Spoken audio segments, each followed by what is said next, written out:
Last time on Dice Funk, Gov. What are Slime's, super secret weaknesses that can let us defeat this new boss fight, in a single hit? Alcohol. Alcohol, yeah? You have gotten the Kitsune's attention in a real way. Oh, nice. And it looks at you, and you look at each other, and it lights you on fire. Witness me! And he's speaking to the Kitsune. Sun, moon, stars isn't enough. I want everyone in this village to love me. All right, well, it seems like you need this more than me, and I just reach into my stomach cavity and pull out William's skull.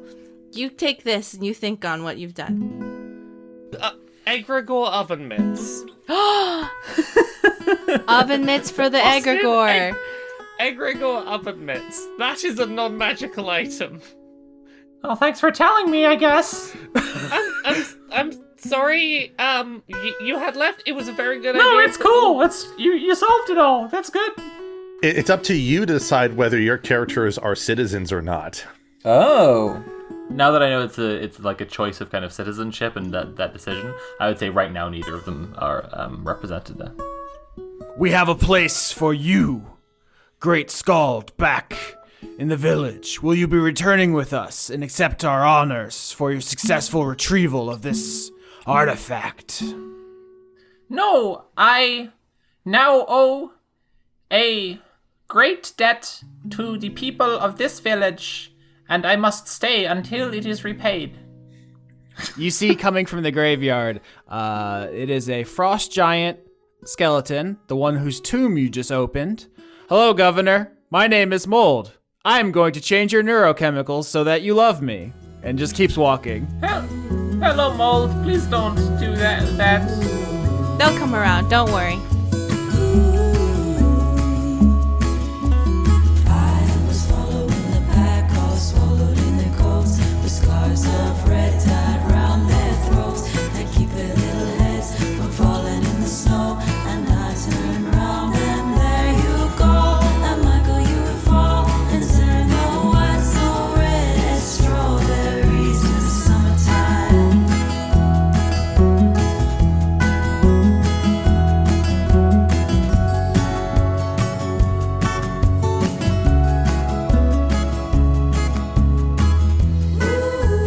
Oh, okay, cool. I'll just do that before we start the scene.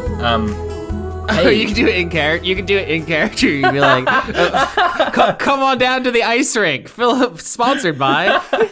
So today's grand opening of the ice rink is sponsored by a podcast. What's a podcast, you ask? Don't worry about it. Hey, Dice Funk fans. I, Sophie, am doing a new podcast. It's called Rolling with Rainbows. It's something I've been planning for a while with my friend Jess. And we try out loads of different tabletop systems on there. The first season is going to be Call of Cthulhu. I've got a whole campaign plan called The Horror at Narragansett. We played Avery Alder's The Quiet Year in order to make a fictionalized version of the town of Rhode Island. The town of Narragansett, Rhode Island, and it went pretty well. And the first episodes actually should be out by the time that you're hearing this. So if you go and look for Rolling with Rainbows anywhere that podcasts are sold, that's it. And you can also get the episodes early on my Patreon. Patreon.com/CurioVids. Go check these things out. They're very good.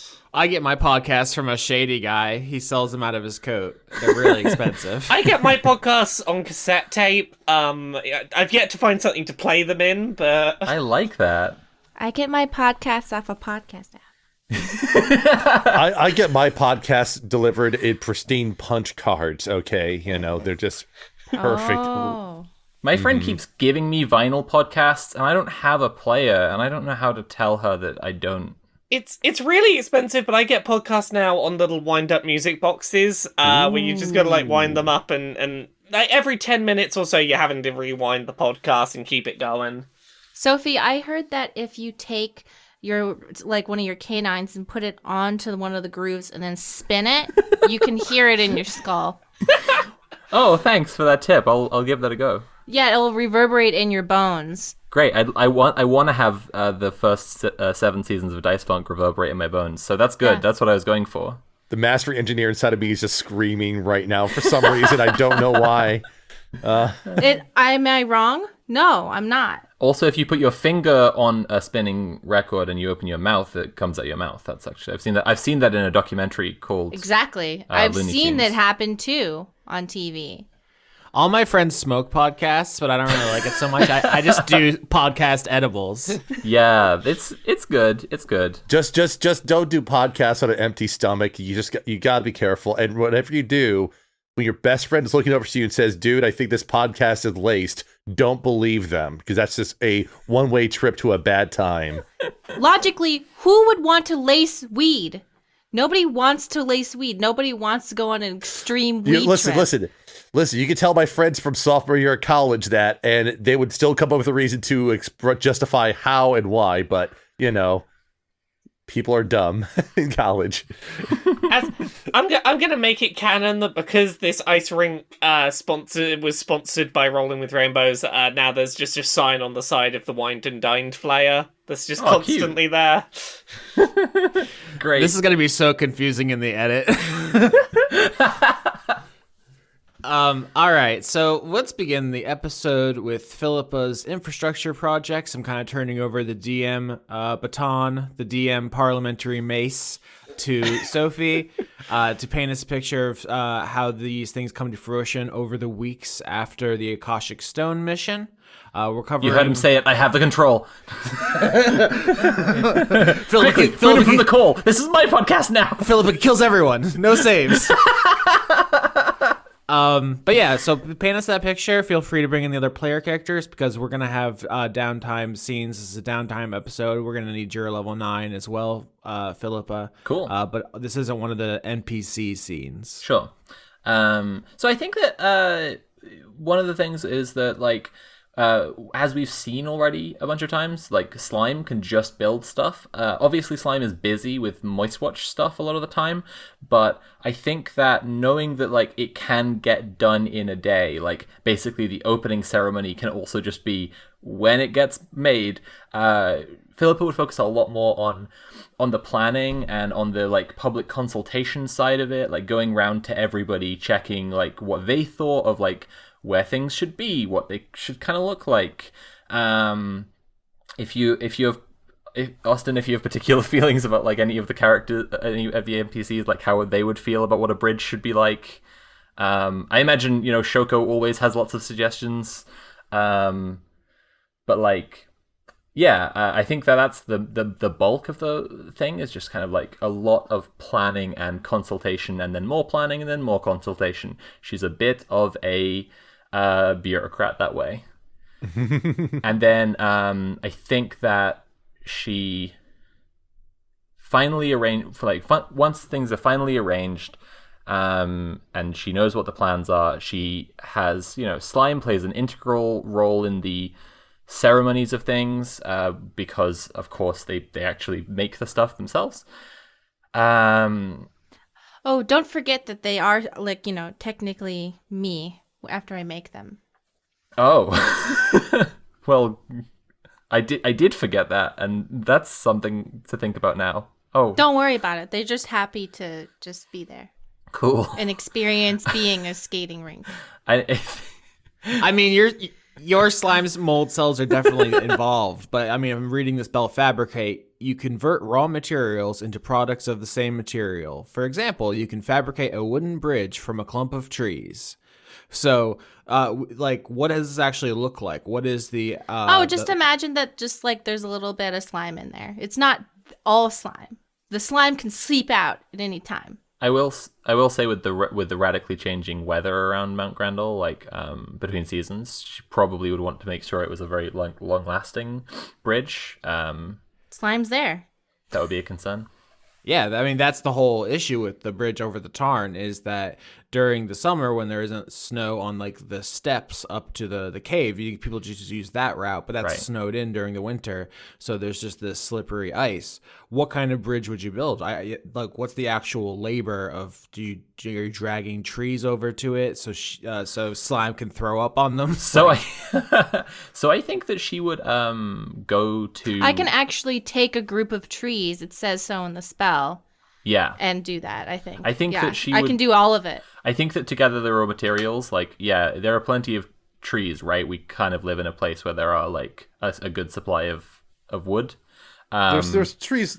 Yeah, there are trees within short range of where we are. Yeah. She might ask Farmer Applewhite to carry some, like, hefty stones, like, to gather raw material enough for, like, a rock component, like, so that, like, actually the body of the bridge is stone so that it won't wear down so easily or quickly. But then maybe that it has, like, covering so that it doesn't, if it snows, it doesn't snow onto the bridge, making it slippery. Oh, like a pointed roof on top, so it slides to the sides? Yeah. Okay. Yeah, that kind of thing, exactly. Technically, slime is kind of like the mortar that holds everything together. But like, if that's too OP, never mind. That wasn't said. I mean, there's definitely stray slime mold cells vibing on the material. That's inevitable. But there is like a core of non-slime like objects going on here. I mean, yeah, it's not all slime. It's just slime's just there. In the great adventure and experiment of slime's existence, these slime mold cells are ones that kind of decided to settle down along the way, right? They're just like, it's Yeah. okay, we'll be a bridge. That's all right. That's what we want. No, they want to be a bridge. Who wouldn't want to be a bridge? They volunteered to be a bridge. They're excited at the opportunity of what it would be like to be a bridge for 300 years. Hell yes. That must be the appeal of those bridge constructor games that I see sometimes, and I'm like, is that a game? That's a job. There are people who get paid to do that. Why would I don't know. I guess it's also like truck driving simulators. I literally play train driving simulators with a train controller I spent several £100s on, so I cannot judge people who play job as video game. I was in a Discord, and at that moment, it was all dads. And they had me play a video gameplay of lawnmower simulator. Yeah. And they're all like very deeply like criticizing the person. And I couldn't understand why they were doing it wrong, but they were like, no, look at the lines. They're too far away from the flower. Oh my God, they've lawned over the flowers. And I was like, wow. What There's some- stereotypes? So they just dads talking about lawnmowers? Come on. They were just all like, yeah, look at that one. Look at that. Listen, they're look, they're not even mowing the lawn properly along the grain. They're going across the grain. That's going to look like shit when the HOA shows up. Amateur. And then they made me watch reviews of like lawnmowers, but like the really, really intense ones with like seats and like gears and I thought pulleys these and were stuff. intense reviews of lawnmowers as opposed to reviews of intense lawnmowers. Both in depth. I love the idea that Mari just wanders into a room and there's just a bunch of dads here, and then they immediately start clockwork oranging you into dad activities. Look at the blades, Mari. Do you see? One of us. One of us. God. Why are the controls so much lower than the seat? This is terrible. Okay, what? I want to know now if there's lawnmower simulator speedruns. I need to know. I bet now you're all looking it up, being like, "Wait, this is kind of nice." Oh god. You could beat those because dads take their time, and you could just fucking put the pedal to the floor and kill those begonias. Yeah, It's not a race, okay? We're trying to get it done. it is a race. It is a race. I'm a speedrun world record holder for Train Simulator because I ignore all the stops and I risk derailment.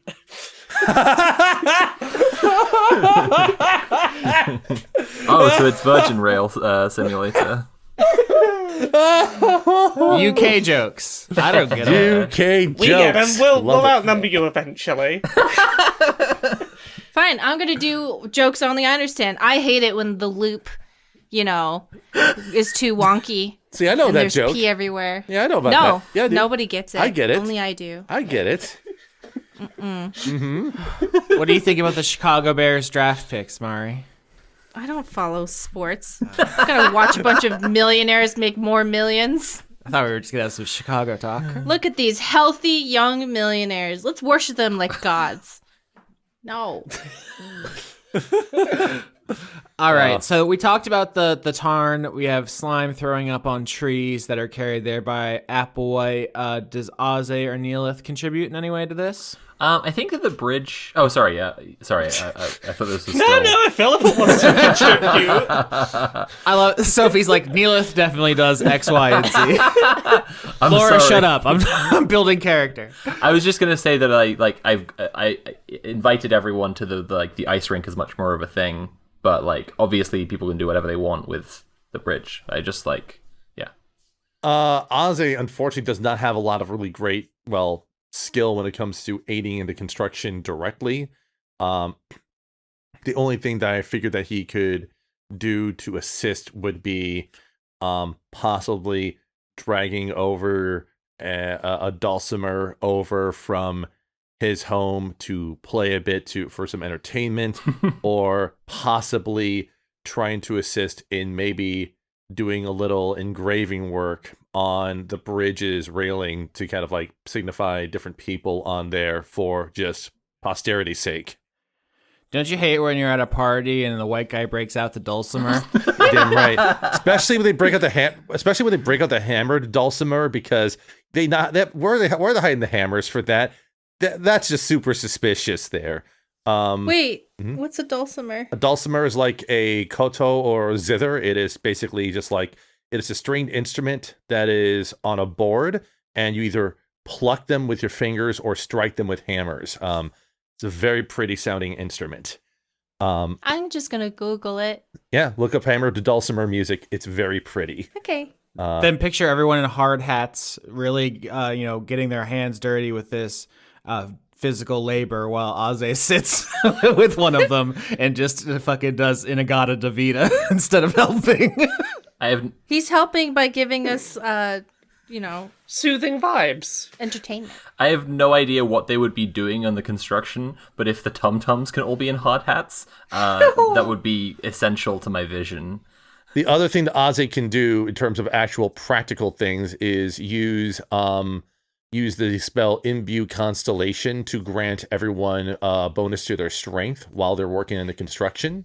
Yay. So he can assist in that respect as well. If there's anything that needs welding, like any railings that need sort of welding together, Neelith can use heat metal to sort of heat them up and melt the connections to stick them together. Slime has to absorb a lot of biomass while also producing a lot of biomass. So at some point, it just looks like a giant, horrible nightmare creature who's just constantly absorbing things that people are throwing at it as it pukes up massive amounts of slime. Okay, well, in that case, I found what the tum-tums are doing. They're, under Nobi's command, they're just, running to find things to throw into slime. And very slowly, Neelith is also going along any, railings and anything. First of all, using prestidigitation to clean them little bit by little bit. But also, at the same time, you can imbue them with a flavor, I believe. So now all of the railings taste of cinnamon. Do they smell of cinnamon? Because it would be really cool if the bridge smelled I think they smell scent. of cinnamon as well, but Incredible. You're smelling the taste of cinnamon. See, that's going to be a problem because the tum-tums are going to want to sniff that right out of the railings. They want that cinnamon flavor. True. That's fine. They're not going to be tall enough to reach the top bit, so some of the scent will stay. That's a good point, yeah. They'll stack on top of each other. They know how to get around this thing here. I picture the tum-tums bringing slime biomass as being very much like the coal spirits from Spirited Away, bringing all the charcoals out to burn. Yes, but much more upsetting. Yeah. While the tum-tums form a conveyor belt to throw things into slime, can you be playing on your dulcimer that song that always plays in the factory scenes of Looney Tunes cartoons where it's dun dun dun dun dun dun dun dun dun dun. Good gosh. You just want me to write that, don't you? There this week. Fine. I'll figure out a way to do it. Anyways. Oh, and Kat would be painting expressive abstract art on the side of the bridge. Nice. I just looked it up. That song is called Powerhouse. It's by Raymond Scott. Perhaps best known today as the iconic assembly line music in animated cartoons released by Warner Brothers. Mm-hmm. Powerhouse. Mm-hmm. So Kat does good art. Nobi commands the tum-tums for Slime's biomass. Nileth is heating metal. Aze is jamming. Is that everybody?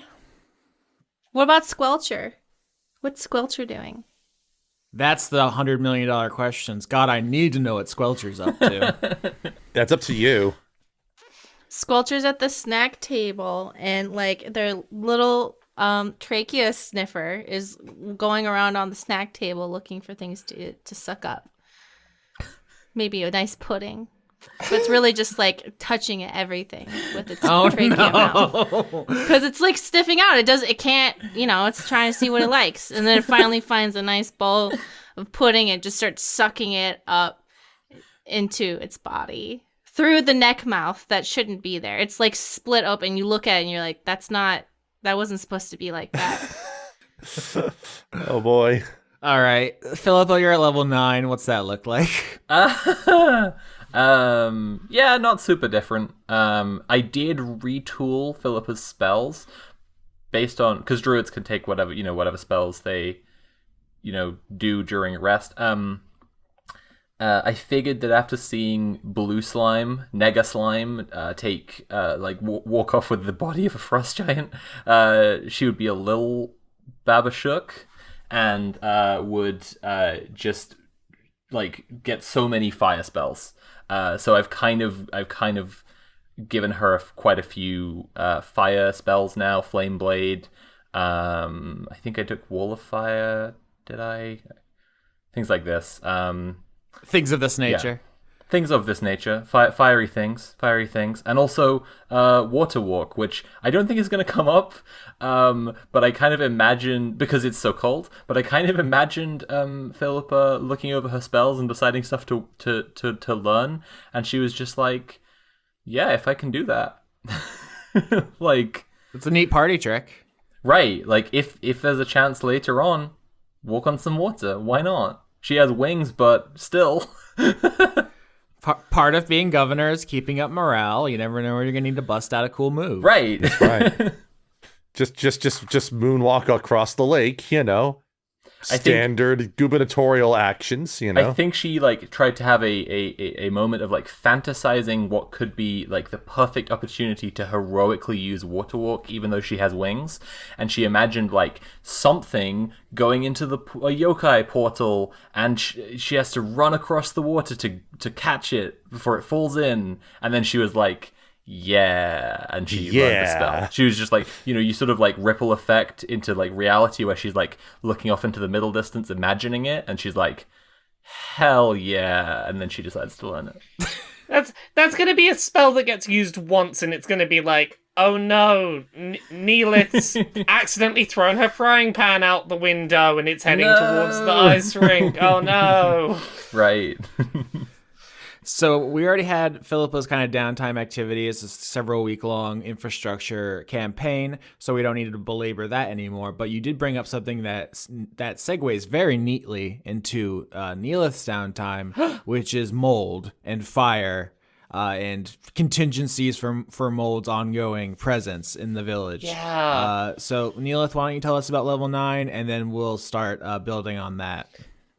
So it's level 9. I get a few things. I get a little extra HP. I've got my Song of Rest is more effective. I learned a new spell called Seeming. I'm trying to remember I thought you said. We know what you thought. Yeah. Mm-hmm. Yeah.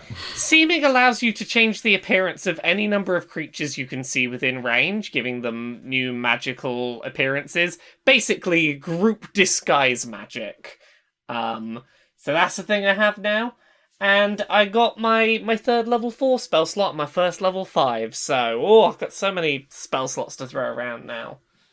Yeah, the big thing with level 9 is the increase in proficiency bonus, which is gonna make everyone 5% better at the things they're already good at. But that's kind of a dry math thing. So spells are probably going to be the most interesting otherwise. Nileth, I transitioned from mold here because you have a contingency plan that goes neatly into your downtime scene. Yeah, as I sort of mentioned last episode, I have brewer's tools, a thing that I took because I was allowed to take something and never really thought it through, and was like, Neelith has a restaurant, maybe making drink to go alongside food, and now alcohol is a scarce resource and also something Neelith can help create. So I think the idea for this downtime is that Neelith is gonna go have downtime with Potter, both to help with the recreating alcohol efforts, but also to have a bit of a chat about the history of the town, maybe. Yeah, so we are going to roll to see how much alcohol you successfully make at the end of this downtime scene. But let's paint the picture there gradually, because Potter is the person most knowledgeable about, other than you, about brewing. You have expertise or you have proficiency, so you do know a lot. But this is the other person who would know. A weird biographical fact is that although I don't drink, my brother is in that industry. My half brother. When we rented a house together, he had this huge whiteboard on his bedroom wall, which just covered in chemistry equations because he was brewing stuff and had like pressurized air and special fridges. He also works for another brewing company now. It's a whole thing. So I've seen this. I think Neelith is coming to this scene with the background of I got this brewer's kit, for Christmas or a birthday or something one year. I haven't really used it, but I've made dishes with fermented fish before, and fermentation's basically how alcohol works. So I can probably do this. I think I know what I'm doing. Oh God, it's not fish flavored, is it? No, it doesn't. It doesn't have to be. Okay. So you're setting up a system in the Dogberry. I assume there's probably a place there where there's like a magical refrigerator. This is controversial, and I brought it up in a previous season. The idea that you could use a magic ice crystal to create a medieval refrigerator, but there's something to keep things cold. There's the various ingredients you'll need, hops and so forth. Why don't you? What does this look like? Tell me about it. So I think that Neelith is very much taking Potter's lead on this and being like, I'm not going to do anything until you tell me exactly what to do, because I follow instructions and I will do this correctly by waiting until you tell me how to do it. I don't want to mess it up.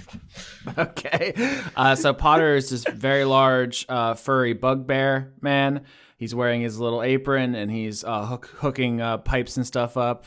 There's like a big container where things will ferment, and then there's a pipe where it'll like drip down.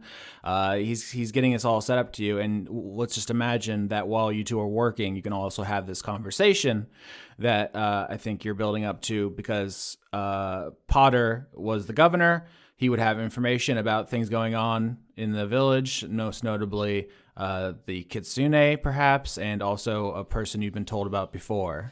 Yeah. So why don't you get the party started? So you've been around Grendel a long time, right? Oh yeah, I've been here pretty much my whole life. I mean, I left for a bit, but I like it here. Yeah, it's lovely. I know I've not been around a huge amount of time, but it felt like home very quickly. It's a really lovely little place. What more could you want? We got all kinds of little guys running around. What's better than that? I mean, it felt like home very quickly upon arriving. It's a real lovely place. But there is definitely some stuff about this place I don't know, and I feel like if there's anyone that could maybe help me answer some things, it might be you. Yeah, sure, dog. Hit me up. Who is Laszlo? Oh, Laszlo he used to be governor? Was that before or after Voya? They were back to back. I can't remember which order they were. They were kind of a pair, not to gossip, but yeah, I'm pretty sure they were, Oh, how much do you know about them? They seem okay. Voya seems kind of important in that, like, a lot of people have mentioned Voya, but like Laszlo's not a name I hear very much at all. Yeah, everyone loved Master Voya, respected her a lot. She was a big tourism draw, doing the star readings, very important for the people mapping stuff. So big, like basically a celebrity around here. But Laszlo mostly kept to himself. He was more private. He was kind of really only talked to Voya, I would say. We only spoke, what's like, well, hey, how you doing? Oh, doing well. Well, how's it hanging? Hardly working hardly. I'm not gonna beating around the bush. I'm just gonna say what I am wondering about in the hopes that it helps you think of something helpful. I have reason to suspect that Laszlo might be involved in the whole rigging who's in charge in Grendel situation, that they might have been the start of something. Wow, that's wild, dude. I thought that was Ruth. The impression I get, and I don't know for certain, it's hard to get answers out of Ruth, the impression I get is that Ruth actively did the thing recently, but is maybe either was told to do so by someone else, or is the latest in a line of people to do the thing. It sounds like Ruth was trying to protect their reputation or something like that, if she was, willing to make everyone think it was just her. Yeah, Did Laszlo have a reputation that, particularly needed protecting? Were they particularly revered or anything? Revered is strong, but the thing about Laszlo is that he was a nilbog. Are you familiar? No. All right, so this is gonna sound silly, but in goblin culture, there's a belief about something called nilbogism, which is that what goblins were created by their god Magubliet, also created the bugbears. Shoutouts to my man Mag, or Gooby as I love to call him. He's dead now, rip and piss. But Goobs created goblins not to have magic. That would be, a threat to his station and so forth. It was better just to have them be, servants and warriors. But occasionally, a goblin would get possessed by a spirit of magic, or that's the belief. I don't know anyone ever tested it. Maybe they're just sorcerers like everyone else. But when these goblins became nilbogs, they would get powerful magic that most goblins don't get access to, and there's a lot of superstitions and beliefs about nilbogism in goblin culture. So I think maybe Laszlo kept to himself because of the stigma, or that he was worried about being judged by all the other goblins. So not like famous for rigging elections or something. No. Well, they are. That's the stereotype about them, is that they're extremely chaotic and full of pranks and so forth. But also they are dangerous, and usually goblins don't, directly confront nilbogs because they don't want to be, electrocuted or set on fire or exploded or whatever. And they're also hard to harm. You say Voya was around a lot more. What was Voya like? They weren't really my time. Yeah, Master Voya was incredibly smart. I think everybody was always impressed with her in a lot of ways. It's kind of like a celebrity where you're like, wow, I can never be like them, and I want to grow up and be like them. But also, kind of air of untouchable superiority that you could think is arrogance if you wanted to. She always knew what was best, and she always wanted to, help the village and guide the village, and she was in charge, obviously, and then her boyfriend was in charge. So for like 10 years, they basically ran everything, and now you're telling me they continue to run things after they both disappeared.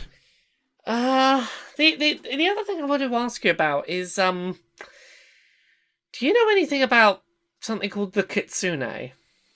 Oh, like a fox yokai? Yeah. There, I think, is one trying to mess with town, maybe. Yeah, I mean, when I became governor, Voya told me to not have contact with the yokai in the area.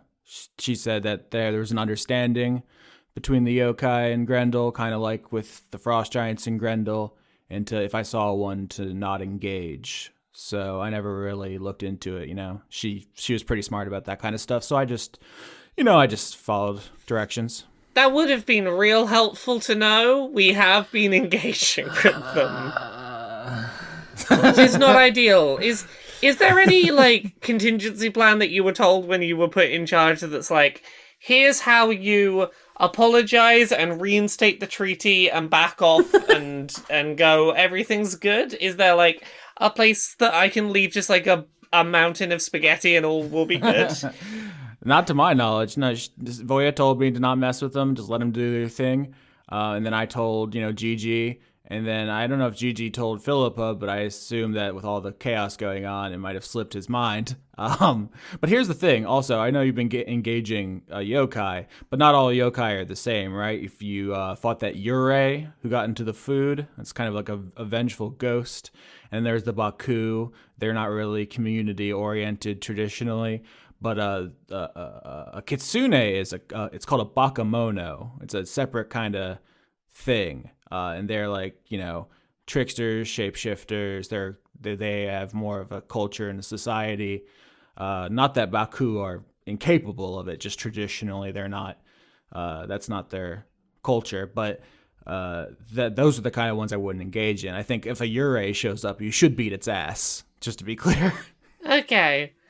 Is there some kind of super secret way we can tell if someone is secretly a shape-shifted kitsune? Oh man, I'm not a wizard, but I read a book once where there was a what are they called?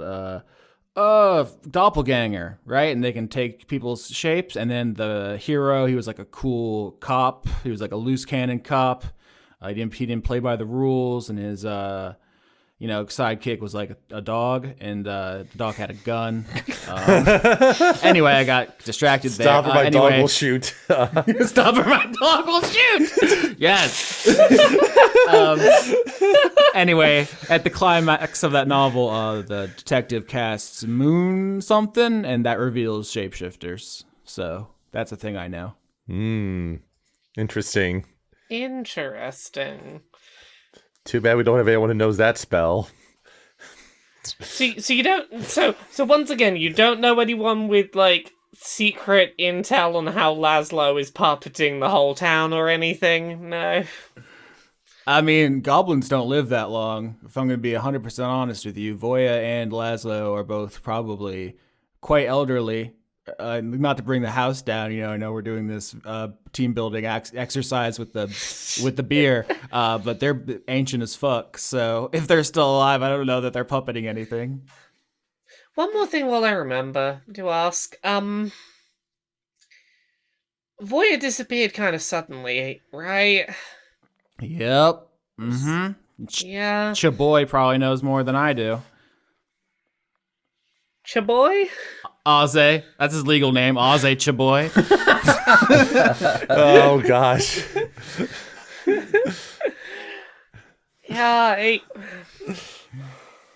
Yeah, it seems like that's a thing that, maybe I'm wrong, I get the vibe that no one likes to talk about that being a thing that happened. It's kind of a downer when your neighbor might have killed someone, and it's like, well, we don't have enough evidence to arrest him, so I guess we got to let him walk around. I don't know. Who would you have arrested? Was there someone in mind?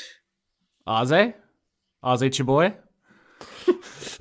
Oh, I mean, I guess I knew that there was a suspicion around Aze. I just hadn't pictured it being like, we want to arrest you but don't have the evidence level. Yeah, I guess this is how Nileth finds out something the audience already heard, which is that Potter says, yeah, he was seen with Voya, like the last person to be seen with her, and then he lied about it, and then she disappeared. So that's pretty suspicious, but it's not enough to put someone in a hole and then cover the hole. I'm definitely not enough for that. That's a lot. Also, stop reading books about cops. Cops bad. Don't idolize cops. I'm more of a fan of the dog. Gun dog. The dog with the gun. Hey, even the dog is a cop. Damn. Is there no one you could look up to? Are there no heroes? I'm at a loss of what else to ask. I don't know where else I can go on that. No, that's a lot for one downtime, and I heard Yeah. Sophie gasp in a way where I felt like something was knocked loose, so that's probably good. So for brewing, why don't you roll intelligence modifier plus proficiency, which just went up, and let's say 5 is the threshold for one serving, one item of alcohol, 10 is 2, 15 is 3, and 20 is 4. Okay. 8. Oh, that's only 1. That's not ideal. So you get one usable thing of alcohol. You can tell me about that and add that to your inventory, and that's your best weapon against mold. And basically, with alcohol, if you want to, you don't have to. If you want to, you can now permanently kill mold in a way that you couldn't before. Okay. I'm making a note of that. I think that the reason that Neellith doesn't get many batches done is because she gets too into the frame of mind of, oh yeah, this is like cooking. I know what I'm doing. I'm gonna fancy it all up. I'm gonna really get this right, and probably spends too much time futzing about one. No, mold will appreciate it. One very ornately done alcohol for murder. No, mold's gonna be like, this tastes amazing. It's so artisanal. It's killing me with this pretentiousness. Having thought about cinnamon earlier, I think that this alcohol is like apple and cinnamon flavored alcohol of some kind. It's kind of sweet, kind of spicy, very good at murdering mold. What if everyone drinks it before you can even use it because it's so good? It's I will keep it safe. No one else. Okay, everyone else in town can drink the 80% of a remaining alcohol that was not enough to make a portion. Okay. I just found a news article about my brother's brewing company, and the first image is a picture with him in it. Which one do you think he is? This is the 4 whitest men who've ever existed. Oh, Jesus I'm going to Christ. guess back. Well, I'm guessing he's not John Slattery. I'm guessing he's center at the back. I feel like he's the beard guy, yeah. Yeah. Everyone immediately clocked him. The facial hair is where I got him from. Fuck, incredible. Fantastic. You're like, that guy's a Yorsky. I can tell. I can just tell from his steez. Good old Yorski-isms here. Fantastic. All right, who's up next for level 9? Aze and Kat. So, first, let's do the level up information, right, Austin? And then we'll go. Oh, yeah. Yeah, so Yep.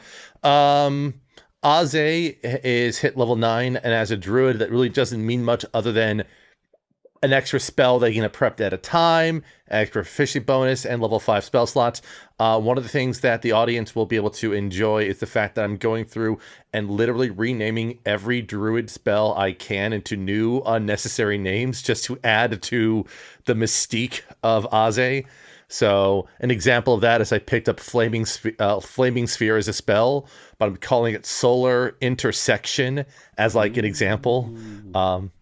Everyone's taking fire spells. Everyone's fucking. I literally took it without even thinking about fire spells. I took it from the standpoint of I have a moon spell, Lunar Interjection, and now I have a sun spell, Solar Intersection. So I have 2 like paired spells like that. And then You gotta keep that motherfucking thing on you. Mold's out there. Yeah, for sure. The only like fancy newish spell that's level 5 he has is Mass Dignify, which is, Mass Cure Wounds, and a whole slew of other things. But that's all that Ozzy's got going on at level 9. What about Kat? Well, Kat and Nobi, the Dream Team character sheet at level 9. Beginning at 9th level, this is called Brutal Critical. Beginning at 9th level, you can roll 1 additional weapon damage die when determining the extra damage for a critical hit with a melee attack. It'll increase to 2 additional die if I get to 13th level. So there you go. If I hit a crit, it's extra good. I think my proficiency bonus went up by 1 as well, I think. But other than that, that's it. Mm-hmm. Well, And as for what Kat and Aze are doing, they are tending to Venta's place, actually, in this time. So it kind of fits well with the tarn being built to allow for easier access to Venta's. Yeah. And all that stuff. But there is still work to be done to kind of help get Venta's place looking the best it can be for hopefully more regular patrons during the winter, given... Did Aze bring his dulcimer here too? He probably had to carry it around with him, yes. So it's probably has it slung under an arm while he's there with while he's showing up with Kat. Good vibes. Play Freebird! Freebird! God, but I'm not. You're gonna have me try to do a rendition of Freebird on Dulcimer, aren't you? God damn it! It's just Venta's being a little bastard. He is being a little bastard. That's fine. That's his prerogative. Venta can be as much of a bastard as they want. But Aze will ask, hopefully you are feeling better after, well, everything we've put you through. The physical pain has faded, but the psychological pain of Nobi being a fucking little asshole will never fade. That is why I have come to apologize for kicking your ass. No, you're good. I mean, I was wilding out. You had to do what you had to do. Sometimes you just have to take a fool out. Yeah, but nobody didn't have to break my fucking thing. At this point, Venta has two different boots on. His gloves. One is a little broom, and one is a little dustpan. Oh, He's no. and he's cleaning up somehow. He's like flapping enough to stay up off the ground, and then like scooping and sweeping. His mother has arranged therapy sessions for him. Hopefully he will be different in future. Be different. He will be different. That's a new slogan for a clothing brand. Just be different. I'm just trying to speak to Kat's like level of confidence in Nobi to improve. Instead, they're just like, he'll be different. Yeah, Aze will proceed to set down the dulcimer somewhere carefully and aid in sweeping and cleaning up the glass and such around here. Kat, I was gonna say gets out, but I think that they just bring it. They've only got their mouth, so Yeah. they've got the brush. And Kat's like, As part of my apology, I wanted to make you art and decorate your shop. Sure. That brings local color when you do, murals and so forth. Did you ever see that Elizabeth Warren ad in the barbershop?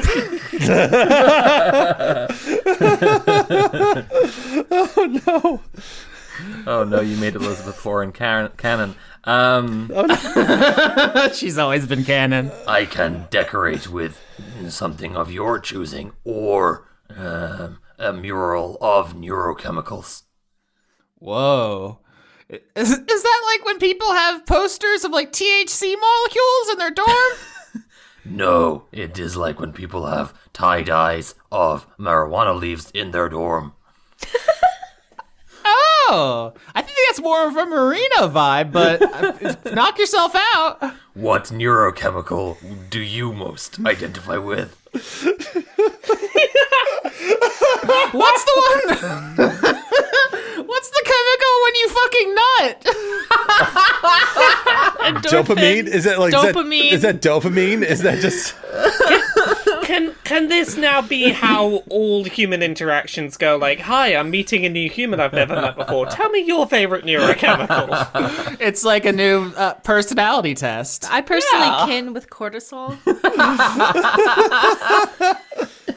I'm introverted, Sagittarius, serotonin. Oh, you're a Sagittarius too, right? Shit. Oh well. Our birthdays are 2 weeks apart. Exactly. That's right. Yeah. And Chris is exactly in the middle of us. Birthday boys. That's right. Just the 3 weeks of birthdays. incredible. Neither of you give me Sagittarius vibes, but I also don't understand astrology, so. So that proves something. I'm not sure what, but it definitely says something. Yeah, go ahead with the painting there. Okay. I guess, yeah, Kat tries to paint a scene of elation and pleasure. Again, it's an abstract as much of Kat's most meaningful art. Yeah, you don't have proficiency in art tools yet, do you? Correct. No. So that's a raw d20. I think if you succeed to a certain level, we might actually get you to proficiency. It's, it takes more than a couple weeks to become a super adept, and you're also an animal, but let's see. All right. 15. Yeah, I'd say that it's outsider art, but it's very evocative outsider art. It speaks. Cool. Nice. You don't have the classically trained brush strokes, but when people see it, they feel something. Yeah, they definitely feel like this was found in an old man's apartment after he died. It's almost a Roth code, but like when you look at it, you think, oh, that's like when you nut. I'm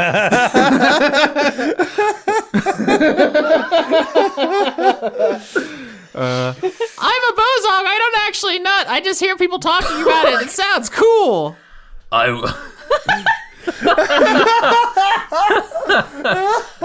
hope my painting communicates the feeling for you in absence of the experience itself.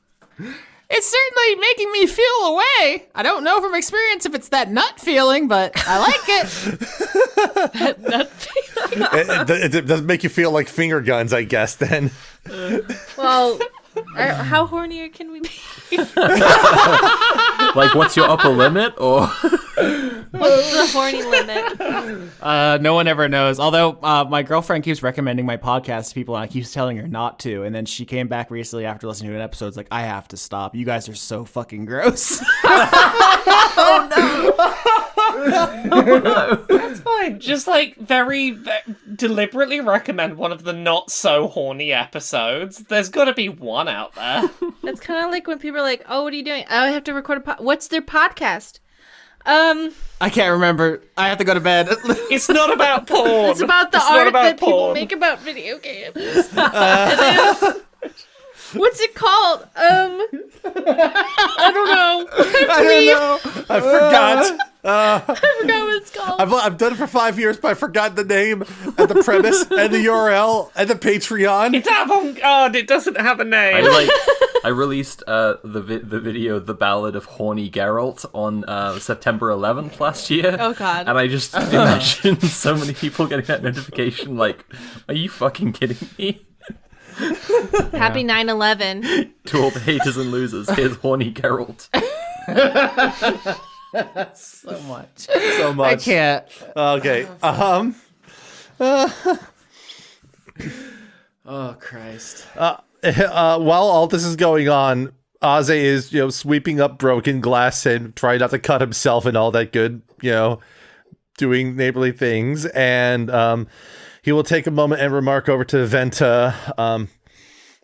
I also want to apologize, Venta, for, not visiting as regularly as I probably should, I understand. I'm really far out here. Even so, it really is important for us to maintain good relationships and be in good contact with each other. It reminds me of things that Voya would talk about when she would talk about the constellations themselves. Now that we got Governor Philippa, she's building a bridge, and so it's like, she's got my vote, even though we don't vote, Mm-hmm. Voya never built me a bridge. That is, I'm not sure why she never had that. I'm not sure why anyone before Philippa had a bridge built to make it easier to visit, but at least it's being taken care of now. It does seem like a thing where you're like, why didn't someone just do that? But if I just walk around, a city and see 1,000 potholes and like crumbling buildings and stuff, and it's like, oh damn, it'd just be like that though. Yeah. They also probably didn't have a creature that could just throw up structures. Yeah. Mm-hmm. I mean, there are limits to it. Like it says, like, oh, it has to be yay feet long or whatever. So we kind of glossed past some of it for flavor. Yeah, but the fact, this is something that's taking days to effectively create, but it's in short bursts. Just like Like, yes. here's 10 cubic feet, and then here's 10 cubic feet, and then here's 10 cubic feet. You know, The point stands that it was harder until recently. And then I gotta take a rest. Ozzy remarks, Ozzy will add, I do need to apologize to Nobi at some point.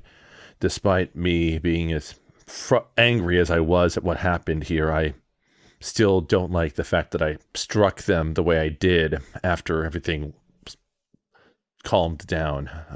Cat looks at Venta for a moment and then looks back to Ozzy and goes, Don't worry about it.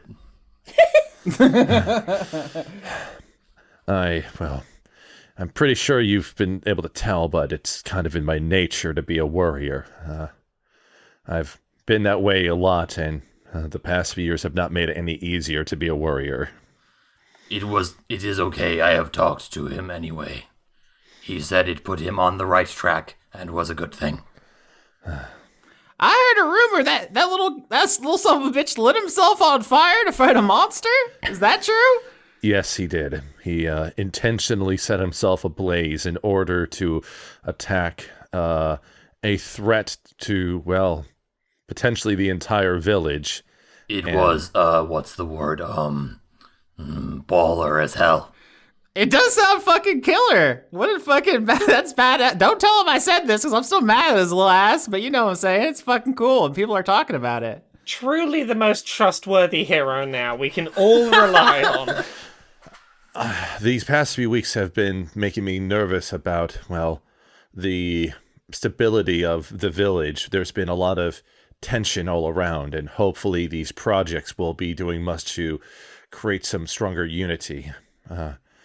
Needless to say, the fact that there was an entire village of yokai living just beneath us, and now it seems to be completely decimated, brings me a little bit of worry about how something like that could befall our own village if we're not careful. Well, that's what we have you for, right? I suppose so. I could have helped out defend the village more if I had, just to name something at random, like a snake with lobster claws that came out of my soul. But sadly, all I can do is cut hair, I guess. But all you had was a quarry. It's not landed with Cat at all, not the slightest. So, what was it like when that quarry approached you the first time? Oh, it wasn't like approaching like a person would approach. It's just like bad thoughts, It's, you ever have a dream, and in the dream you're, you're all really powerful, and you're like some kind of hero, and you're like beating up bad guys, and you feel really good because you're powerful and cool. It's just like that feeling forever. So... I can't say that I've had a dream like that in a... No, I have never had the dream. Long while. It sounds like you're describing being fueled by a cocaine ghost.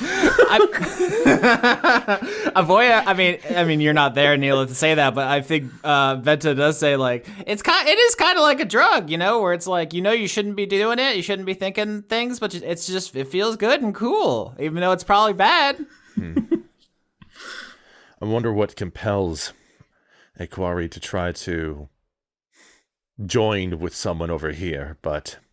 I mean, the Alabrihe did tell you that the motivations for the quarry, they serve a thing called the Dreaming Dark, right? Which is just it's not really a person so much as it is just a force of dark thoughts, and they seek to, infiltrate the world to conquer it. Mm-hmm. It's a very generic kind of doomsday villain feeling.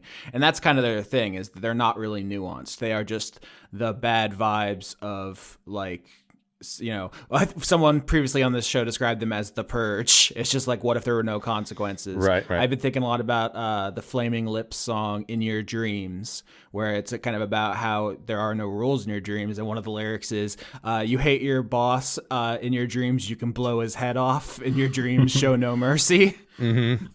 It's that vibe. It's like, sure, what if you could just do any bad thing that came to your mind? Right. Like, Aze is still remarking that he's worried about, like, being able to push back if that influence starts to come towards him, is all I'm saying.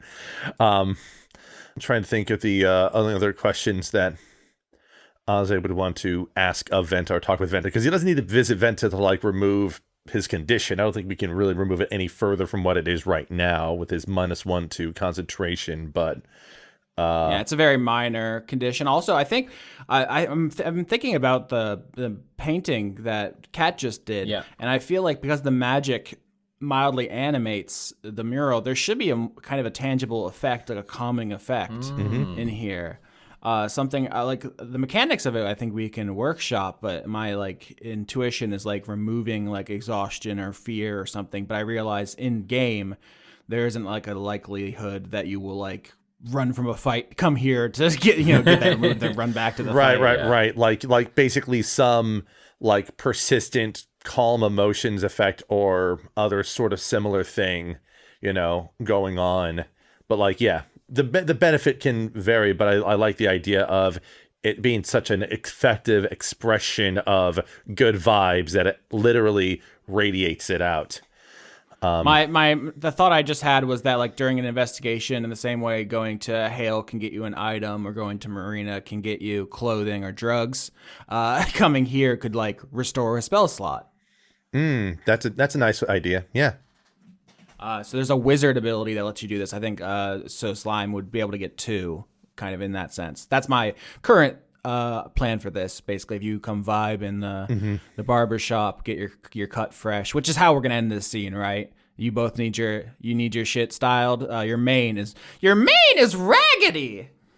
Oh, is it? I'm gonna make you handsome. Cat starts to fully growl. Like a lion growling. Aze will come over and just rest a hand on Cat and say, "It's okay. I trust Venta with keeping my hair well treated, and I trust him with all of my being in that respect." But I do not want to be handsome. What do you want to be? Pretty. Yes, pretty. You want to be a pretty princess? Yeah. It's kind of sexy. Cat starts to purr instead of growling. Aze will say, "I believe that is a more appropriate course of action for Cat here." All right. Why don't you two paint me the picture of your styles before we go to Slime's downtime? Can like Venta do any kind of like catalog or anything showing options? I don't know that he would have handy a catalog of different cat styles. Right. Maybe. Well, the thing is, in D&D, there is a race, the Tabaxi, which are cat people. True. So I think maybe he might have a Tabaxi, like an old one, like from a couple of years ago, because there's no Tabaxi who live here. But he has like an outdated issue, so you can get some like throwback retro styles. Yeah, okay, that's fun. I feel like, Cat is shown through some Tabaxi options, and maybe, like, it's a montage, but you can see, like, Cat, like, growling or roaring at, like, styles that do not please them at all. I want them to, like, settle on maybe, like, a braided mane.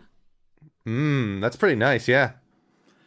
We've talked about a lot of musical montages this season, and I've always been thinking about what's that Hall & Oates song that's plays in a lot of montages, like "Making My Dreams Come True." That one. But now I'm thinking about Powerhouse, the Assembly Line song. Dun, dun, dun, dun, dun, dun, dun, You make my dreams, right? That song, yeah. Yeah. That's in my mind. That is the quintessential like Happy Times montage song. But it would be funny if Powerhouse just overwhelmed and drowned it out of the soundtrack. It just comes in and just overwhelms everything. Just like, oh shit, no, Hall & Oates. So braids for Princess Cat. Yes. All right, Aze. Gosh, like the hard part with Aze is that Aze has multiple depictions of hairstyles from the fan art, and they're all very good. I'll probably tap into like a little bit of Levi's, Gregor's, almost like hair and mane with like loose curls all over the place. Everything's kind of train up. The bigger thing, honestly, is that Ozzy probably has a number of split ends or burnt little bits of hair from being set on fire and otherwise in the recent arc. So his hair is just getting kind of restored back to its particularly nice sheen all about. And you know, it's not cut too short because it's winter. I mean, it doesn't want to get. It's not time for the summer cuts. It's still winter, so it's still a little bit out there, but it's reined in a little bit, cleaned up, and just left a nice and a little bit glamorous on the back end there. Yeah, there's probably a little slow motion shots of Aze tossing his head back in, the locks kind of going as they do. All right, Slime, level 9. All right. So for level 9, I got 2 new spells. One is, hold on, let me. I don't get the name wrong. No, that's it. Okay, I got animate objects because I thought, wow, that would probably be really upsetting at the right time. And then, animate objects, I can. Don't worry, I can't make the bridge come to life. I cannot make large targets turn into it. But objects come to life at your command. Choose up to 10 non-magical objects within range that are not being worn or carried. Medium targets count as 2 targets. And so then they can get up and they can fight for me. And there's like a whole table of how much damage they would do. So really I could just have a whole little army of Squelcher and like objects begging to die. And it would be great. I love that you pick spells based on how much trauma they will inflict. Also, Neelith took this earlier because she can animate her cookware. So I think you two should definitely, at some point, animate 2 little armies and fight them like Warcraft models. Oh my god, yes! Actually, that'd be fun as just a side thing to do. Oh, Neelith's army is totally all of the salt and pepper shakers from all the tables in the restaurant collected together. Oh my god, it'll be like Beauty and the Beast versus table versus like Fantasia. Versus Fantasia. Versus Fantasia, yeah. And then the second one I got was, it's called Rary's Telepathic Bond, but I'm just gonna call it Neural Network. And basically, everybody can have a telepathic link among 8 consenting participants. And you can all have a psychic link to each other, so you don't have to talk, even if you don't speak the same language. And the communication is possible over any distance, though it can't be extended to other planes of existence. So, like, if you're close to me, I cast the spell for the next hour, no matter how far away you could go, we're all going to be talking over each other and with our thoughts and going insane. So you took walkie-talkies as a spell. Yeah, I was gonna say no. Why I picture is like Slime just shoots out like earpieces that just goes in, and now. Well, no, I'm gonna spit in all of your ears, and it's gonna integrate into the language center of your brain. This is why. And then Cool. They're all gonna communicate. Oh. But I won't go any further, and I won't read your brains. It's just gonna be purely translation of thoughts. Someone's going to be into that. This is why Joey cannot recommend this to anyone anymore. Well, or I can just slowly put my demon tongue into your ear, all up into your brain. Oh no. That doesn't make it any better. Or your nose. I thought it'd make it any better. Okay. Through your ocular membrane, where they used to do ice pick lobotomies, so it's right there. Oh no. I know somebody who might be into this, and she's the NPC you're going to be hanging out with during your downtime. Yay! There are actually several things probably we need to accomplish. The one that came to mind immediately was you need a new spellcasting focus, or you can't do spells. You gave away William's skull to mold, so that's the first thing. The second thing is, I think Slime, you would have amongst your priorities going through the destroyed and now abandoned yokai village and maybe mopping up any loose mold cells you could find who maybe they want to be reintegrated. But that's how I picture this. Yeah, repatriatized into my body. Yeah, I picture you kind of talking to Sun, Moon, Stars as you two walk around the ghost town looking for any refugees who want to join your colony. Yes, willingly. So Sun Moon Stars is like walking behind you and saying, "There's one over here. Ooh, it's big." Okay, all right, Sun, Moon, Stars. It's not that big.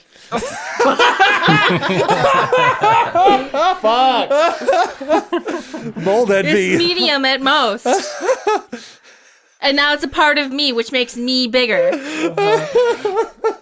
A lot of listeners pointed out that you were like, "Oh, if Sun Moon Stars would have just asked, I would have shared her with Mold." But your actual behavior is extremely possessive and like insecure. So it's very interesting because that's why I channeled that to Mold, being like, "I want it for myself. I'm gonna take her from you." Well, see, Slime has no issue with Sun, Moon, Stars dating other variants of themselves. But because Mold is so different, it's no longer a part of Slime, so therefore it's a new feeling. Yeah, do you say that out loud to her? Yes. Okay. Isn't that great when you could just say dialogue in Mari voice and I'll be like, "That was Slime voice," if you want. Yeah, that was Slime voice, actually. God, I wish that were me. Which part? Wish I could just say whatever words and it count as my character voice. Sun, Moon, Stars, all I ask is for exclusivity with you and every variant of me in any body at all, in any way. And in exchange, I would like you not to date Mold. Wait, you want exclusivity in exchange for not dating other people? That feels duplicative. I might have said that out of order. Okay. It's okay. I thank you for sharing. I don't really want to date anyone else. A relationship is a lot of work, and I'm a busy woman. I barely have time for one relationship. Yes, one relationship with all variants of me. If you need it, I can split into another body so you don't have to wait for me in case Mold comes around and you need to be defended. It's fine. Just in case, they come around. I could think of a use for you splitting into two bodies that I would love to explore, but it's not Mold related. So you don't think their color's better than my color? No, I love your yellow. It reminds me of lemons, they're so powerful, their flavor. And your boogers.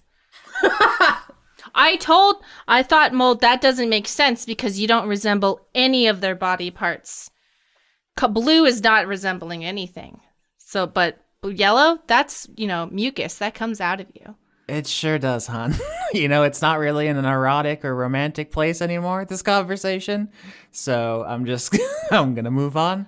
I like it when I can't tell the difference between where my slime ends and your mucus begins. It's really beautiful. Write that down for potential vows in the future. Oh, boy. But if you're into biomass, I can accrue it. I can collect it. I used a lot of it to help the village because I'm such a good provider. Mm-hmm. I'm a good provider. You know that, right? Biomass is intriguing up to a point, but there is a certain level where it's too much, Like you want more than you can handle, but not more than that. Right, because, having a giant body made out of, 20 yokai is pretty stupid. Unless you think it's cool because there's some around here still. No, it's too many. I can't focus on all the different eyes and mouths. You're right, that's too many. What if I just took the eyes? This is so disgusting and cute at the same time.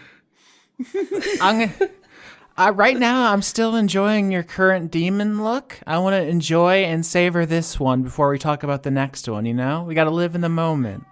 Right. We'll talk about eyes next time. Well, is there anything you need, Sun, Moon, Stars? Anything at all? Great question. What do you think about meeting my parents? I would love to. Are we integrating them? What's happening? We are not integrating. As she breaks character voice, we are not integrating them. I'm going to refer to anyone I speaking meant mind control. out of their usual tone as breaking character voice from now on. It's like we're not integrating with them. I moved out for a reason, okay? They're only good. You can only visit them. You don't want them to stay. You don't want to hear what they have to say about things. I've made a mistake. I thought meeting the parents was important, that they had to be a part of your unit. I misunderstood. They don't need to be hive mind. My mistake. I'm sorry, Sun, Moon, Stars. No, it's okay. They have a different way of doing things. You would love my mom. She's a giant wheel of burning eyes, fire and wings. She sounds beautiful. Yeah. My dad's a little goblin. He's a little guy. Did you get your eyes from your father?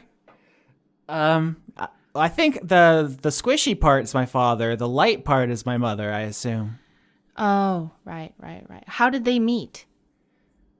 Grendel. It's a kind of magical app. Right. Oh. A lot of people are doing it these days. It's not weird. Oh, all right. Your tone makes me think you think it's weird. No, I'm just nervous because I'm going to meet your parents. Aw. And I'm a almost immortal slime, and I was wondering if they thought maybe, how are we going to give them grandchildren? Oh boy. Oh boy. Oh, you've done it. You've got an oh boy out of Austin here. Austin's malfunctioning. Sun Moon Star says, I don't think we can have children in the traditional sense, but magic exists, so... You could be my brood queen. I could not, actually. Oh.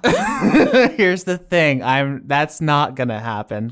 Chucking out another god, I wish that were me. Oh, God. Oh, no. No. I mean, we could adopt. There could be, parts of your colony which, could be their own people like mold, but not romantic, more childish. You're right. I could produce blank slimes and then put them into a dead baby, and we could raise that. No? You were going. It was so good, and then it veered off. You had it, and then you lost it. Right, but the blank slimes, that could be something, but not the dead baby. No, hon, not that. What? Okay. Also, Kat is my daughter.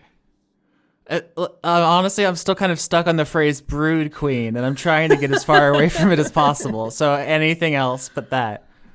Ah, right. So you're okay with non-biological children, I see. Of course.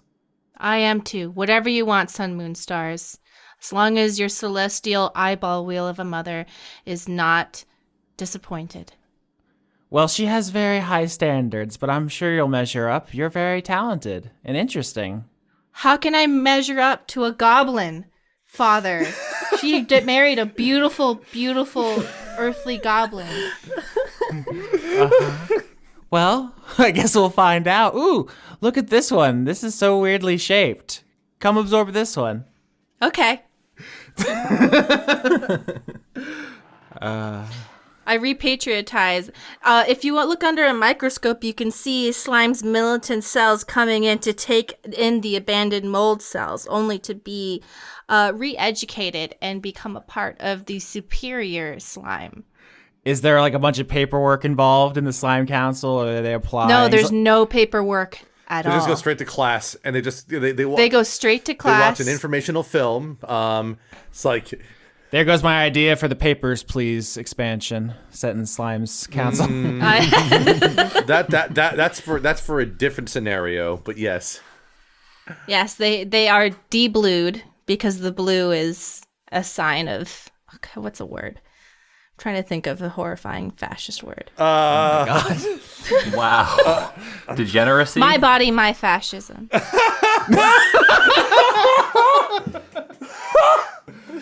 God damn it. Everything is... Is your brain not in itself a fascist dictator upon its other cells of your body?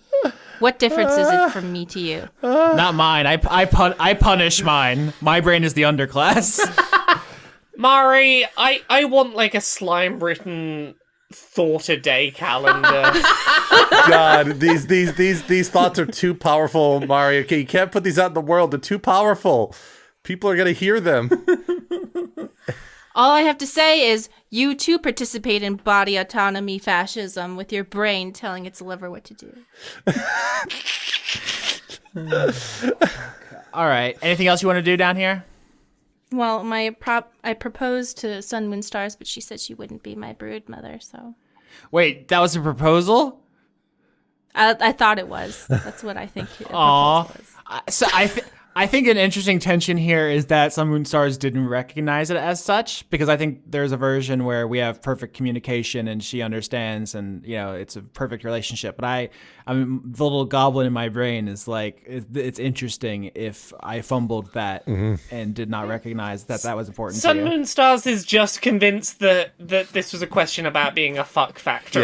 Yeah. Yeah, I didn't mean it like that. I just meant, did she want to become a part of me while still keeping her brain independent? Yeah. Uh-huh. Yeah, which I think, I mean, not to tip my hand, I think she would be into, but she missed it. The point is, slime has a hard time communicating with words because they're so used to communicating instantly in their body. Nobi, you have the last downtime scene. You already leveled up, so I guess we can jump right into it. Nobi goes to see Ruth for some therapy. Yeah. So Ruth, the flump, we haven't seen her in a little bit, but we can just kind of smash cut into the scene, and she says, "So tell me more about this well. You were standing outside of it all alone with your thoughts? How did that make you feel?" It made me feel, sleepy? Sleepy? Interesting. It was the middle of the night and we just woke it up to go to the well. That does make sense, but did you feel any way about the team continuing their mission without you? And leaving you behind? Yeah. It felt like they don't want me around. I'm sure that is not true. Cat, I've seen him around and we have talked, and it seems like he values you greatly. I've been thinking so much about what could happen if I was all alone the way that Venta was. Oh, yes. This is an unfortunate incident. He should have visited me more. What would you have done to stop him from gaining the quarry possession?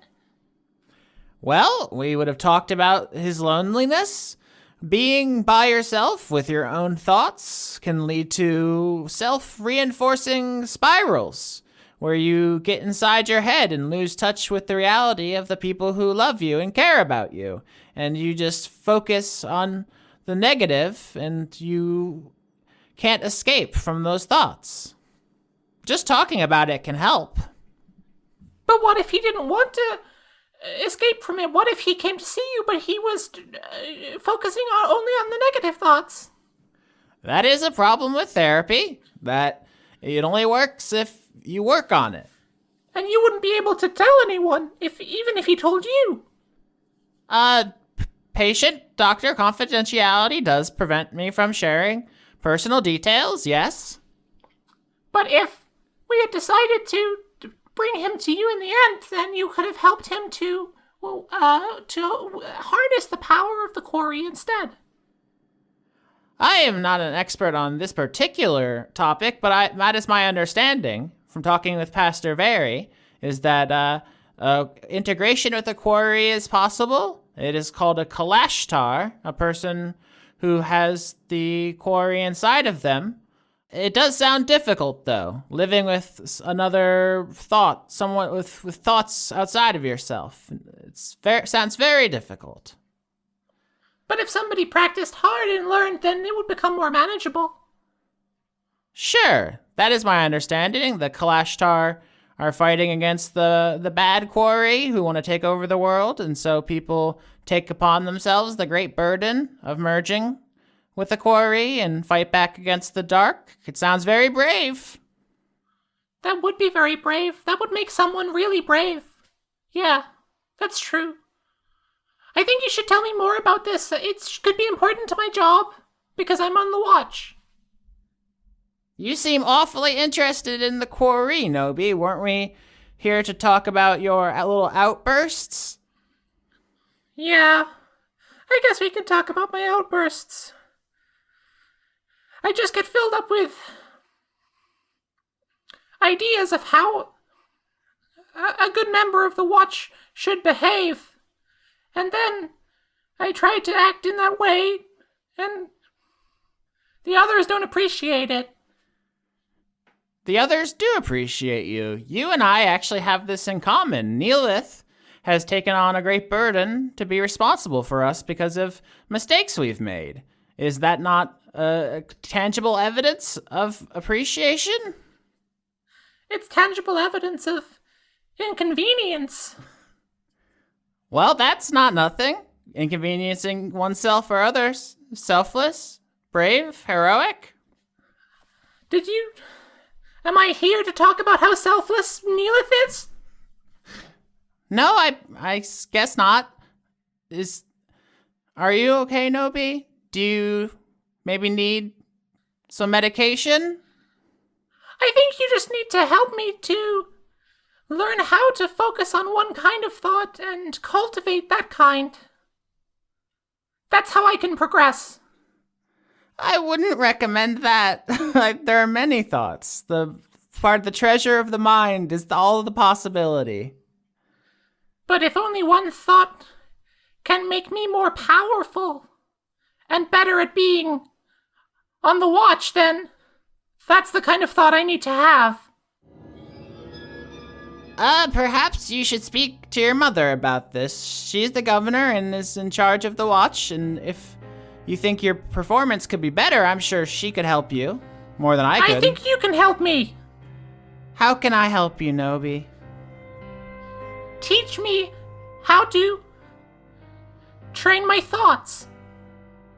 I guess I could share some meditation techniques. And you're a psychic. You can see my thoughts.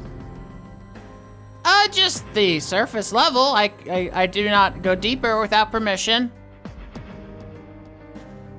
Okay. So how about the opening ceremony for the ice rink, huh? Yeah, let's give it a go. There was kind of a jumble about the stuff. If you want to redo like the stuff about rolling with rainbows and the sign outside the wine and dine flare now, then we could have it plug at the beginning and the end, if that makes sense. Oh, cool. Sure. Nice. So we are doing the ice rink is sponsored by my podcast. Yeah, I think that's I want to set it up more because there was the connective tissue was kind of Sure. right. Okay, that's nice. So then Philip is getting up to give a speech to the whole town. In the background, Kat is finishing a painting around the body of the ice rink, which is everyone in town holding hands in like a big daisy chain around the ice rink. I think they put Nobi holding hands in between Aze and Venta in a gesture of hope, like wishful thinking, I guess. And Nobi just has little Powerpuff Girl hands and can't really hold anybody's hands. And Philippa goes, Welcome, everyone, to the grand opening of the Grendel ice rink. First order of business today, the ice rink is sponsored by a podcast. So there's a poster for my podcast, Rolling with Rainbows. It's a podcast where we're trying out different tabletop systems. It's something I've been working on with my friend Jess for a little while, and the first season is going to be a season of Call of Cthulhu. We've already got a one-shot of us playing Our Dang Mothman Won't Move Out, brackets, he said it would just be for the weekend, with previous Dice Funk alum Conrad Zimmerman and the musician Mel Stone and my friend Alex. And that was a lot of fun. We do one-shots for kind of smaller systems like that one, but like I say, we're going to be doing Call of Cthulhu, and by the time this episode comes out, there should be the first episode, at least, of the Call of Cthulhu campaign, as well as us playing Avery Alder's The Quiet Year, in order to build up a fictionalized version of the town of Narragansett, Rhode Island, because the campaign is the horror at Narragansett. So go check out Rolling with Rainbows. Subscribe wherever you get podcasts. The poster says all of that. The entire pitch. It starts That's off incredible. Some question whether it needed to be that long, but honestly, how much are you going to know? I think there's art on the poster too, which I have to shout out the great art that I had commissioned for it, because for two reasons. One, because it's really good art, but also because the artist is called Scotch. Which I keep thinking that I now have a friend whose nickname is Scotch and a friend whose nickname is Skitch, and we both have like professional relationships through tabletop podcasting. So there can only be one. Oh God! I'm already resigning myself to die in this hill. Two Skitches enter, one Skitch leaves. Yep. Nileth has been very carefully chiseling this into a plaque that's going on the side of the Wined and Dined Flayer, so any fan art that now happens of the Wined and Dined Flayer needs to have just a tiny little thing where it's like, oh, that's the Rolling with Rainbows plaque on the wall. We're so mean to these poor artists. I'm so sorry. We've done worse things than do a sort of brownish rectangle on the wall that might be a plaque. Yeah, that's true. So for my part, I want to say, even before the speech is done, Venta has strapped ice skates on and jumped the railing and is ice skating very, very skillfully. His body was made for this. He's incredible. But everyone else, feel free to, rub elbows in the kind of party atmosphere. Right. If that's the case, like that's during the speech, then Philippa is like eyeing that a little and frowning a little, because she had a thing planned out for the like the opening and the first people on the rink. Yeah. So she just tries to press on and ignore that there's already somebody skating on the rink, and she's like, Of course, I am honored that my co-watchmen can all be involved with the grand opening of the rink. Slime, of course, is our town builder and has helped enormously to build it. Neelith, it is the Wined and Dined Flayer. We have built it outside so that you can draw all of the business from people who want to sit and watch ice skating while they have a hot cocoa. And to give the inaugural first skate on the rink. is this getting Venta's attention at all? Why don't you roll performance? Okay. Nice. That's a 20 there. 20. Okay. Yeah, Venta feels bad, does a backflip off the rink, and lands perfectly. To give the inaugural first skate on the rink, I have invited my good friend Aze Chaboy. Oh no! I'll point out there's actually in the Discord there was some comments about like what Aze's actual name was, and one of the jokes was that his first name was Starg and his last name was Azer. and so because Starg is like a hobgoblin name, and the joke is that he would introduce himself to Voya with that name, and she's like, Are you trying to be a little shit with me? And then just says, no, your name's Aze now. So I have to just bring that up while we roll this alternate name out for Aze, just to put it on the record. It's adapted over time. It was Stog, Azer, and then it was Aze. Now it's Aze Chaboy. Aze, just like, when his name is called up, clarification, did Philippa tell Aze in advance that he's going to be doing the inaugural skating? God, that's a good question. Good Lord, that's a good question. Because Holy shit, that's a good question. I like to think that she doesn't. I think that she, she was writing her speech, right? She got to like, everyone on the watch gets to be involved in a really cool way, and she's writing out Slime, she's writing out Neelith, and she's like, oh fuck, what can I write? And this was like kind of right before the ceremony, last minute things. She's a busy lady, and then she was just like, of course, Aze can do the first skate, so she didn't tell him. Because she decided it like 10 minutes ago. Okay. Aze, upon hearing his name, is just sort of like glancing around with a look of it, like with a look of, are you serious on his face before a long, resigned sigh escapes his lips, and he trudges on up next to Philippa to whisper carefully, I'll do my best, but I have to admit I've never done this before. You'll be great, buddy. Don't worry.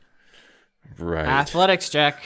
All right. Aze, gets strapped up and goes out on the ice and rolls a 16. Hell yeah. Yeah. You're not Olympic quality, but you surprise even yourself. Yeah. Competency. He proceeds to, I guess the best way to describe it, he looks like somebody who's never skated before, with the exception that he doesn't eat shit during the first lap or two around the ice with the 16. Right. Compared to other people who haven't skated before, he's actually notably not falling over. That's the thing that's notable. Yes. With that being said, I'm pretty sure at some point Venta joins in and just skates circles around Aze. Yeah. Quite in a extremely lavish flourish. Probably even stops at the point to get ice sprayed on Aze, just because he just stops on a dime. Not in a malicious manner, but in in a playful manner, like in a Bozogian manner, Oh. in a manner like a Bozog would, that term everyone knows the definition to. Of course. But yeah. Neelith, slime, what are y'all doing? Slime comes up to Nobi and says, and then they form a fake slime mustache on their face. You're doing great, Nobi. Since I told you not to do bad stuff anymore, your bad stuff has decreased significantly. And then I put ice skates on my hands and feet and then try and skate. But I can't.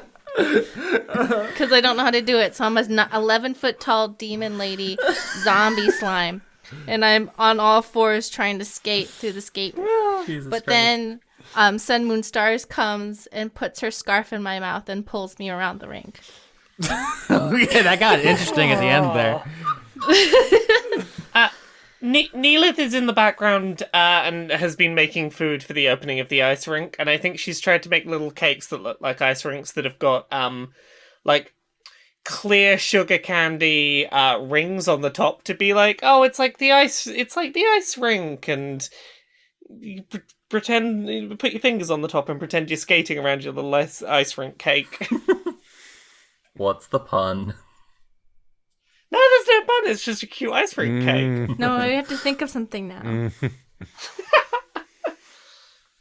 Ice think cake. There you go. It's brain related. There's brains in the middle. Vegan, so you don't feel weird about it if you're not a brain eater. The little braids ice skating around the rink. Oh, that's adorable. Kat is going from NPC villager to NPC villager, asking if they like Kat's hair, and then upon response, moving on directly to the next person. Just do you like my hair? Aze will have a moment where he tries to skate over and try to approach Nobi, stumbling a little bit as he gets off the ice while still wearing the ice skates. Nobi, I have to say something to you. What is it? It's two things, actually. First, What are they? First of all, I want to apologize for what I did to you back in Venta's place. That's very nice of you, Aze, but it was good, really. It put me on the right track. Kat said something to that effect, and while that may be the case, it was still inappropriate of me to approach the matter in that case, despite how angry I was. It's important for us to maintain stability and solidarity within each other as a community. And so there were better ways to address that, and I let my anger get the better of me. Well, I'm I'm sorry I smashed up Venta's stuff. That was stupid and wrong and bad of me and bad behavior. Hopefully we can both learn to do better. But I will say that your efforts in the village when fighting mold were admirable. You showed a bravery that I don't possess myself, to put yourself in that much danger, and that I do respect. Thank you. I just did what anyone would have done. I think you did what you felt was the best thing to do at the time, and sometimes we make choices like that. Sometimes they fall short of working, or sometimes others don't approve, but we learn and we grow from it. So if you or Kat ever need to talk about things further, you could always come visit the Cosmology Center, and I'll be happy to talk whenever. That's a nice thing to say. Now I'm going to go back and continue skating to appease your mother. I can see her looking our way again. I will talk to you later, Nobi. And then Ozzy tries to get back on the ice and keep on skating to appease Philippa. Slime takes a scarf out of their mouth and slams into the wall, and then Sun Moon Stars turns around. It's like, "Are you okay, Slime?" Slime says, "Do you remember William? The skull of the man that I couldn't kill but then killed themselves after I took over their entire village?" Yes. Well, they were also my totem to be able to cast magic. And in a moment of what we'll call an overwhelming amount of neurochemicals that resulted in a poor decision, I gave William to Mold, hoping that would change Mold's mind about how incorrect they are. And if that didn't work, I did leave an elite amount of slimes inside the skull to do covert espionage, but it seems like they haven't returned, and that has Trojan failed. skull. Colonel, this is an infiltration mission. In this light, it seems that Mold now has my totem, and I need a new one. Could I have one of your eyeballs?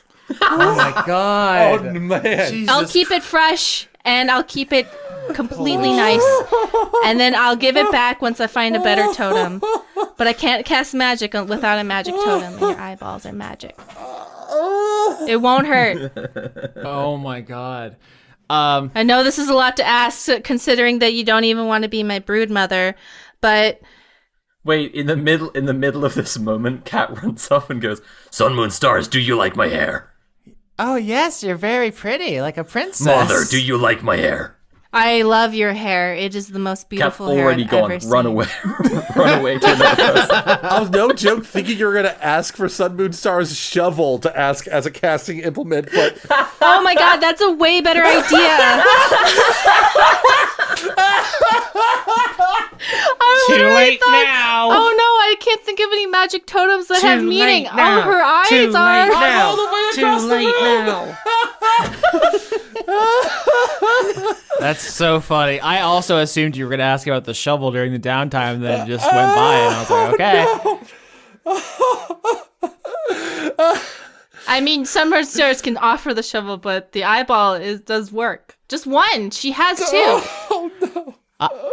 I'm not a doctor, Slime, but I think even if you did keep it quote-unquote fresh, reattaching it without a very powerful cleric would be impossible. The connection would not be the same. Ozai might be able to do it.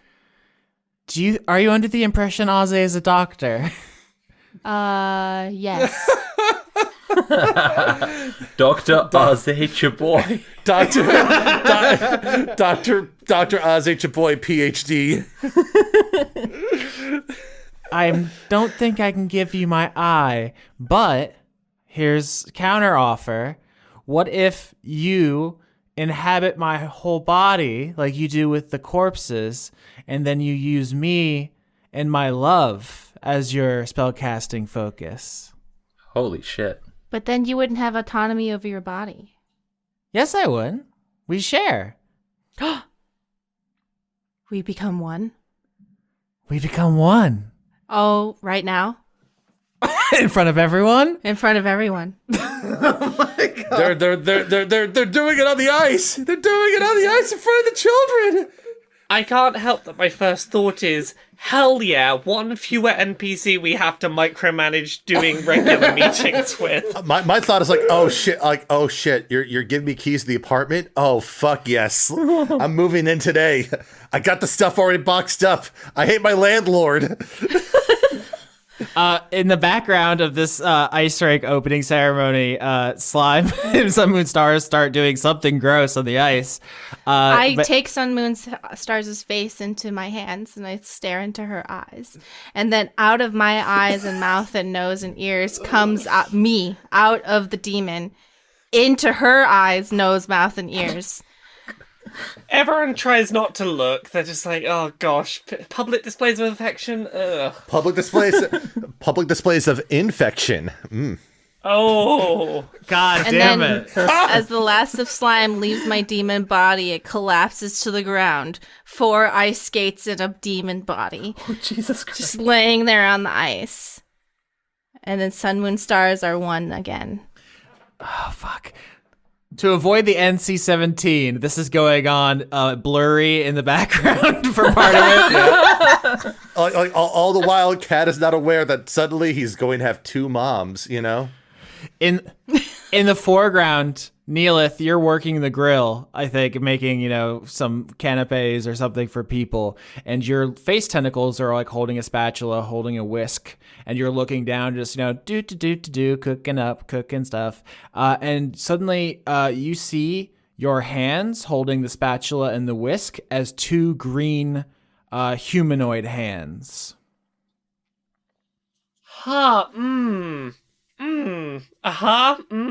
Yep. That's normal. That's a normal thing. Yep.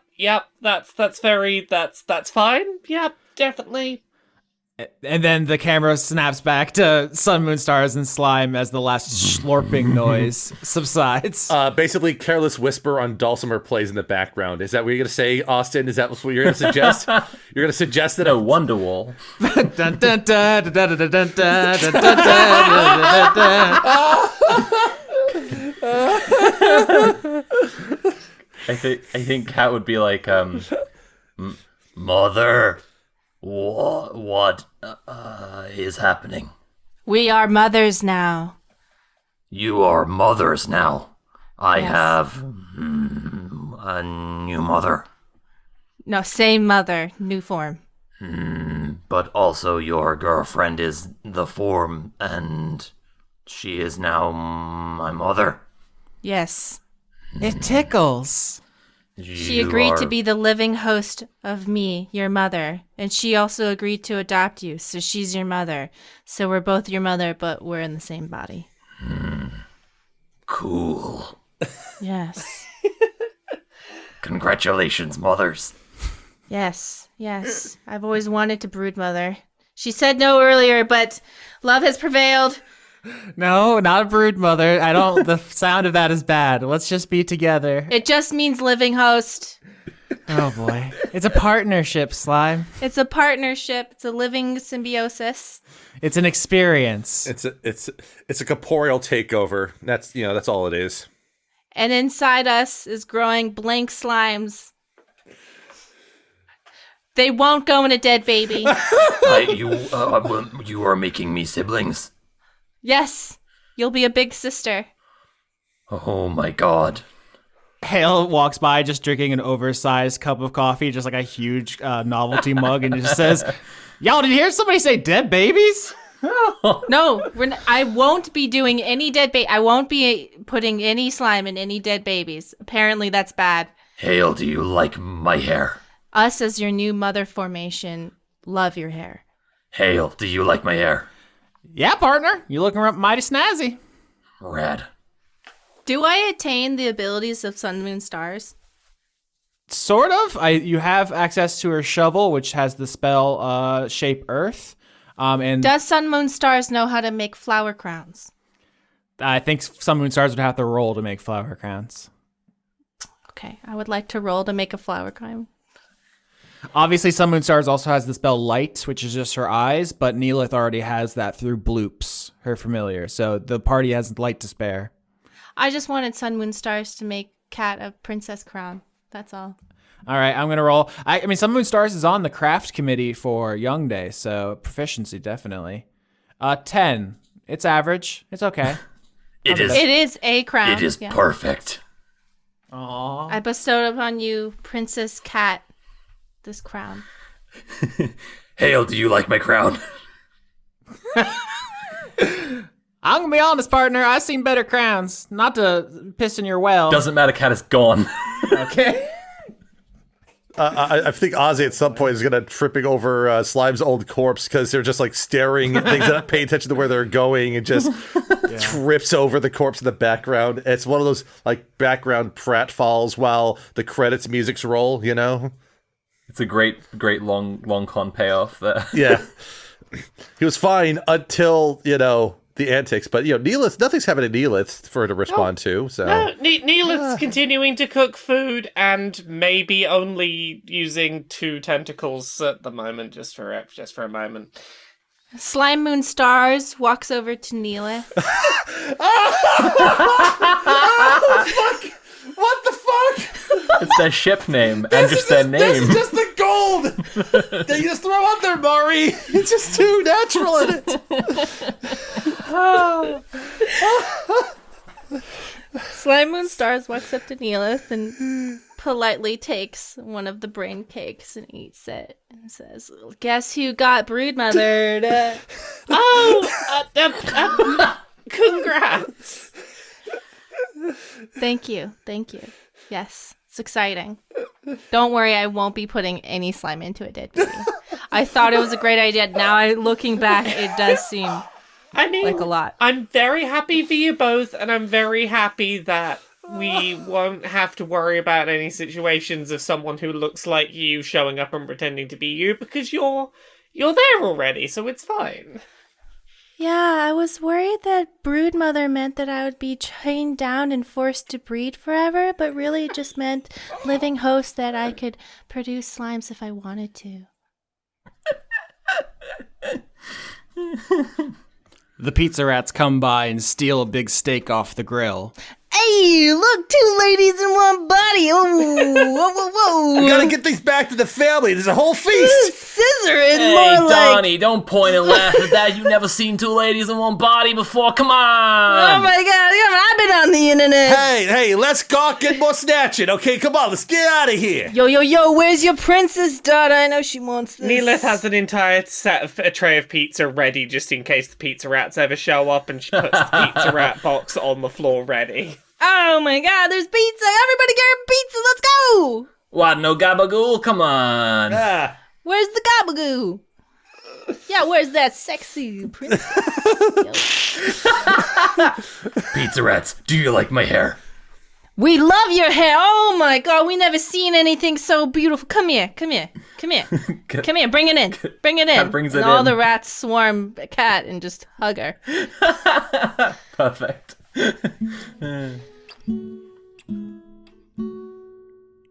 And so, the villagers of Grendel enjoyed the opening ceremony for the new ice rink by the Wind and Dine Flayer. They partied the evening away, enjoying these weeks of peace after the big panic around the Akashic Stone. Bartender Potter tried serving what little alcohol remained from Neelith's still. Hale wandered from conversation to conversation, sharing historical tidbits that he thought might be relevant to the conversation. Venta impressed everyone with his ice skating routine, obviously a skill he was passionate about, but had been unable to express in all the years without an ice rink. Pastor Very tried every single snack that Neelith made for the party, and delighted in showing off his healing stab wound to the admiring crowd. Professor Gigi was somewhat quiet, standing around the periphery, chewing now and then, not saying much. Shoko the blacksmith waited for her opportunity, and then, when no one was looking, dismantled the entire grill, piece by piece. Ruth floated through the party, harmlessly enough, absorbing the good vibes and trying to keep her own bad vibes from infecting anyone else. People came by from time to time to reassure her, and her swirling Rorschach pattern settled down into a soothing swirl. Farmer Applewhite delighted the crowd by showing off how much she could lift, hefting a huge boulder with each arm and declaring that she could have stolen the Akashic Stone if she had wanted to, and no one could have stopped her. Marina the tailor, of course, flitted from group to group, discreetly offering her services, whether it was a bright, nice new scarf or a dime bag. And while all this was going on, back near the governor's lodge, the egregore stood silent vigil over Grendel. And, while no one was looking, it sprouted 9 beautiful foxtails.